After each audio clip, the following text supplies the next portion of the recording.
What's going on, guys? This is Miasin. So of course, after I saw the new Infernoid support, I felt like I had to make an update on the combo video and deck profile, and that's exactly what I'm bringing you guys today. So it's a 2-in-1 package deal, meaning that the only way I can keep making these kind of videos is with your support. So friendly reminder to smash the like and subscribe button. There we go, you're the best. And now let's get right into combo number 1 out of 4. And of course, after that will be the deck profile. Alright, so the first one is just a reminder of what you can do even without the new support using the Diabel Star engine. Really good in this deck because it gets a lot of bodies on the board so that you can actually go into a Hot Red Dragon Archfiend King Calamity combo featuring Crimson Dragon, of course. It's your boy. So yeah, you can search Decatron with the Excel, and then you can go into a PowerPoint and then summon Microsoft Word, and then summon Crystal Wing on summon number 5, and then send that Zolkin, summon, I don't even know what that is. Revive back Decatron. I mean, I don't know their names, I don't even care, but yeah, you're still going to be playing them even with the new support, so definitely do keep that in mind. But yeah, revive back 2 level 1 monsters from the grave, and then Nonunku, and then summon your token. Balkan is so disgusting in this deck. Like, Decatron is a tutor monster that can be low level or high level. You can do whatever you want with it. It's just way too free. And then Muckracker is also really nice. Revive back Decatron, just like that. You know what I'm saying? Just like that. Send Deviati, and then I've got like a couple of interruptions, and then summon the King Calamity. All of that Nibiru proof completely, and it's pretty much just a 1-card combo featuring 10 billion discards. Anyways, this is nothing interesting because it's nothing new. Now let's get right into the more spicy stuff. So combo number 2 with the new fusion monster. Alrighty, so what if I have Infernoid Decatron and instant fusion, the skillful one of that you're always going to be drawing. You can also search it with the Predaplantophorus Scorpio, but then you're going to have like an Infernoid monster to discard. So I'm sending the Deviati because that allows me to negate monster effects using the Decatron that copy Deviati, so that if my opponent tries to like Valor me or something, or Ash, whatever, it's not gonna work, but Imperm will work, of course. I can only negate monster effects or spells and traps if I send the Onunku. And this card is very fair and healthy, because on the summon, you get to banish an Inferno monster from the grave, and then dump your foolish Inferno monsters from your deck up to the number, well, exactly the same amount as the level of the Infernoid. So I banished a level 9, which means I foolished 9 Infernoid monsters with different names for my deck. This is stupid. But we're not even close to being done, because when it's sent to the grave, you get to search your deck for any void, spell, or trap. Like, well, bruv. But again, we're not done yet. So Muckracker, and then summon the Sajet or something. Revive back the Decatron, send the Piatti, so they're both level 6. And now I can make the Wave King Caesar, and then summon back Onunku, and I have the Void Blaze up, so I can actually banish it, and next turn, and recycle back up to 11 of my banished Infernoids back to the grave. Like, bruv, this is crazy. Like, very simple combo, and we can already do that. This is already 3 negates, and the most cracked follow-up you'll ever see, because when I banish the Infernoid Evil, the level 1 fusion monster, I also get to search a Void Spell or Trap. It's not just when it's sent to the grave. Sent to the grave or banished. Once per turn, though, so you're not trying to, like, banish it right away when you send it to the grave, but yeah, definitely do keep that in mind. Anyways, now let's get into some more complicated combos. Alright, so this is not really complicated, but still. Nadir Servant, 1-card combo that gets your engine going now, so you're going to be sending the Garura, and then draw 1 card, search the Ecclesia, and then you're going to be searching the Maximus. And then Maximus banish the Garura, and then send 2 cards from each extra deck. So you're going to be sending the Infernoid Evil as well as Titanic Lad. Evil searches the Vanishment, and then Vanishment is going to be discarding the Onunku or whatever other card you have in your hand. Search that Void Feast, and then end phase you get the Fleur de Lis. That can be like an effect Valor or something. It negates monster effects on the field, so that's why I said that. Anyways, on the opponent's turn, you get to go Void Feast at any time, summon Sajet as well as 2 Decatrons. One can send Onunku or the other one Deviati, it's up to you. Then you got yourself a monster negate, a spell and trap negate, and a graveyard full of Infernoids, actually, because you're also going to be able to banish that evil, so that you can search the Void Barrier, and then recycle back a banished Infernoid, or special summon an Infernoid monster from the hand, ignoring the summoning conditions, but recycling back the Decatron is pretty free. And when you make the Infernoid Flood, you know you've won, because when you banish a card from the grave, you get to banish a card on the field, doesn't target. Like, what is this? And you also get to negate summons by tributing a monster. You can tribute your opponent's monster to negate, like, your opponent's summons using Lair of Darkness, so it's also very unfair. Same thing with the Onunku and Deviati negate, and the Sajet and stuff like that, and Saint Semas and a Tondel tribute. So you can tribute your opponent's monsters. It's just way too good. And yeah, you always have a play for next turn now. You know, Infernoid is no longer Glass Cannon, where you only have like one shot to play and that's it, that's all. No, no, no, no, no. This deck is nastier than it's ever been before. Anyways, now let's get into combo number 4. Alrighty, so combo number 4, my hand doesn't really look like the best, but trust me, every path leads to Rome now. So I have Void Imagination, Seitsemas, Ononku, Void Blaze Up, and another Imagination, and I'm going first.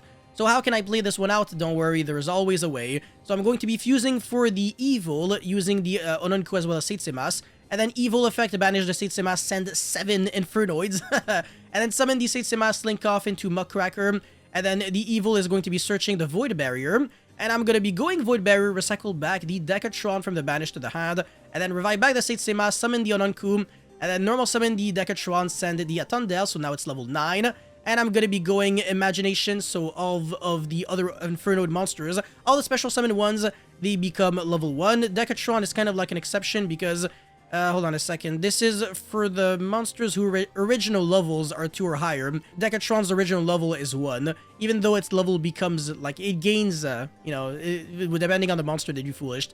Anyways, Baron de Fleur, very easy to summon, and then Muckracker, revive back Decatron, and then send the Deviati, so I got myself an Omni Negate, a Monster Negate, a Spell and Trap Negate, and again, a really nice follow-up because I have the Void Blaze Up in the grave, the Infernoid Evil, I've got everything you can ask for, as well as 3 interruptions with a hand that isn't really good at all, actually. My hand was pretty garbage. But the worst part is, everything that you see is kind of irrelevant because in reality, Infernoid is much better as a going second deck.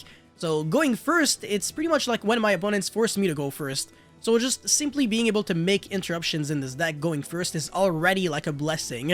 And again, going second, you're breaking boards left and right with Lair of Darkness and stuff like that. It is completely filthy. Anyways, now let's get into the deck profile. Alrighty, so for the Infernoid deck profile, but before we start, I just want to say that even though I keep saying that Lair of Darkness is extremely broken, in this very specific build, I was not main decking it, I was rather side decking it because I was trying to, you know, go first in game 1 just to see what my opponent is trying to do. And then game 2 and game 3, I adjust and actually side in the Lair of Darkness going second, as well as Super Poly. If you want to, if you have the space for the Super Poly targets. Garura is a card that you're already playing because of the Nidir Servant package anyways, but you can easily side out these cards going second. But yeah, anyways, again, before we keep proceeding any further, friendly reminder to smash the like and subscribe button. There we go. Gotta do it for the hood, for the Infernoid boys out there, because Infernoid is one of my favorite decks ever. It is the first deck that got me my first regional top back in 2017 in February. This February 2nd, I even remember the exact day. It was a Montreal Regionals. I played 60 card Infernoid Zodiac. The good old days, man. The deck was broken. And yeah, I hope this deck is like 20 times better than it was before, because it was actually the second best deck. Right after 60 card Lightsword, that was like $3,000, super expensive because you needed Minerva. And Minerva was expensive back then because it was a price card only. It wasn't reprinted yet. Anyways, for the deck list, so I'm playing one Ononku. You don't really have to play more than one because you can't really banish it with Evil realistically unless you're playing like Piatti or Pirmes, which aren't really good. So yeah, being able to send like 9 Inferno monsters from your deck to your grave is more realistic than sending 10. And Deviati, I want to say, probably has a better effect than Ononku most of the time. So I think this is better. Being able to destroy spells and traps and then negate monster effects is a better combination than destroying monsters and then negating spells and traps, but sometimes it depends. Anyways, I am playing also, I'm going to be covering the other Infernoid monsters, so one Tondel as well as double Seitsemas. So this one attacks twice, it's not really good, Seitsemas is better, but you still need it for the diversity of levels and names, so that's the main reason why I'm playing them. And then Sejet is like the worst one, actually, but it has the best level, because with Void Feast, you get to summon one Sejet as well as double Decatron, so that's actually not too bad. Even though the effect of Sejet is complete dog shit. And we're not playing Piatti, so realistically, we're not really going to Wave King High Caesar, but it's a cute play. So for the Snake Eyes, one Flamberge Dragon as well as one Auric and one XL. So this package, you get access to it using the Diabellstar the Dark Witch, which is a 1-card combo. You got that as well as the Hunter Fiend and the original Sinful Spoil Snake Eye. So they all get your stuff going. They summon the XL, and then you get to search Decatron, and then you normal summon it, send something, and then use the effect of XL, summon the Orc, revive back the Decatron, dump something again, and then use the effect, summon the Flamberge, and then when it's sent from the hand or field to the grave, you get to revive back 2 level 1 fire monsters from the grave, and then you could even like revive back double Decatron and do some nasty things with it. or you can go into like Baron de Fleur and stuff like that. So you need a lot of experience to know like when to like send what monster and stuff. It's really complicated. This deck is very punishing, but really rewarding as well, and really enjoyable if you know what you're doing again. Anyways, the Dogmatica engine, so 1 Fleur de Lis, 1 Maximus, as well as 1 Ecclesia, you need them in order to make Nadir Servant better, and Nadir Servant is a 1-card combo for this deck, as I've showcased in my combo section. For the small Infernoids, I'm only playing 1 Petrolia, so this is the Spell and Shot Popper, as well as 1 Harmadic and 1 Antra. The turn you use any of their effects to destroy, you can't, well, I mean, Antra is a bounce. You will not be able to attack with them, but that's irrelevant. And this is like the turn you use the effects, so it's like you can't even like go attack and then main phase 2 destroy a card, so just keep that in mind. And unlike the big Inferno monsters, you can only tribute a monster to DD Crow your opponent on your opponent's turn, whereas these ones are like flexible, right? You can use them on your own turn, on your opponent's turn, so they're better with Lair of Darkness, but they are more expensive because you have to banish 2 Infernoids, whereas these ones you only have to banish 1. So that's the reason why you kind of have to play them, and you can only summon them from the hand, whereas the bigger ones, you can summon them from the hand and graveyard. So yeah, a bunch of Infernoids, but not too many, because otherwise we start breaking. And then 3 Decatron, this is obviously the best one, so this is always going to be a 3 of. So yeah, 20 monsters in the main deck, and then a lot of spell cards, because spell cards in this deck are absolutely broken. So 1 Instant Fusion obviously gets to summon the Infernoid Evil, which is absolutely overpowered. 3 Nadir Servant for obvious reasons, 3 Prosperity so you can dig into your power cards. In like worst case, you can't OTK going second, but again, you can side this card out for more OTK and board breaking cards, so it's not the end of the world. And with a 6 card, it's gonna be fine.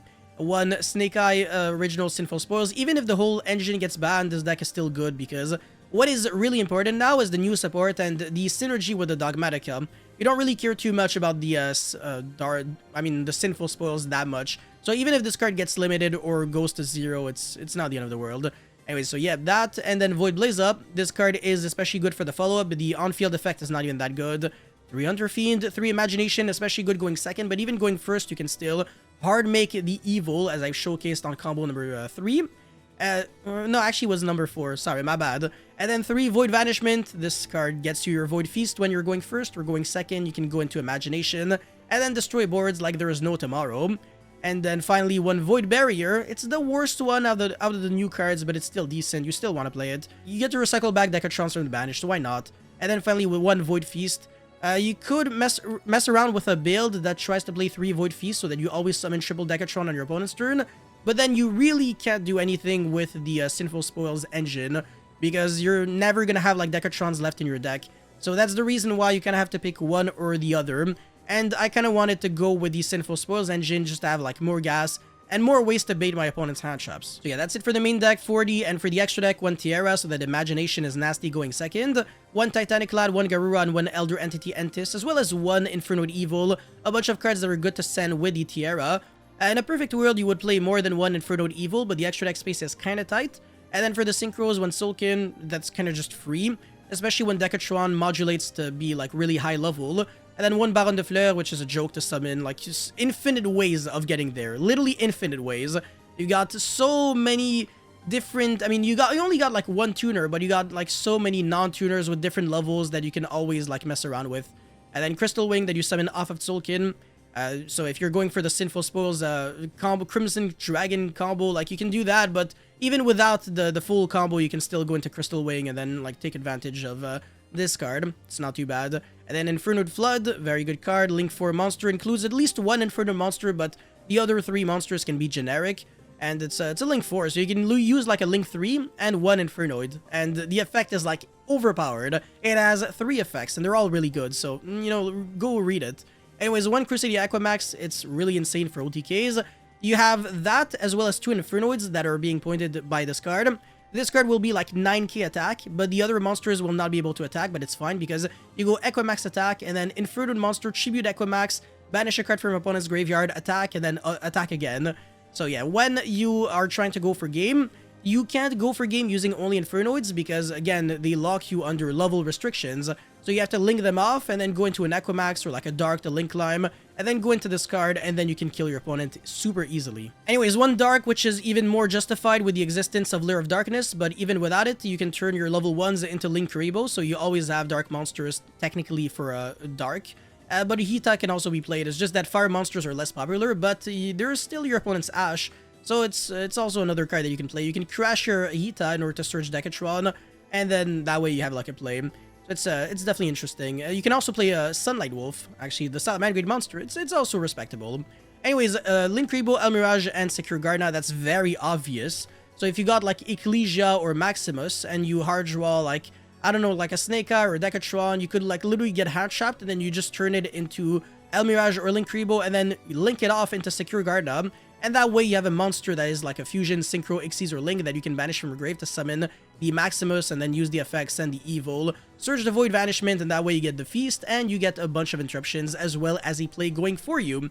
So that's the reason why Secure Garden is really good. It's just to get your Linkribo or Elmirage in the graveyard. So yeah, that's it for the extra deck. And finally for the idea section, Arima, so that you can search the Lair of Darkness. Kurikara, that is searchable with the XL, but it's not as good anymore because there's no Kashtira or stuff like that, but it's good against Purely. Super poly targets, so Trifu Verdum, Starving Venom, Dragos Tapelia, Mud Dragon.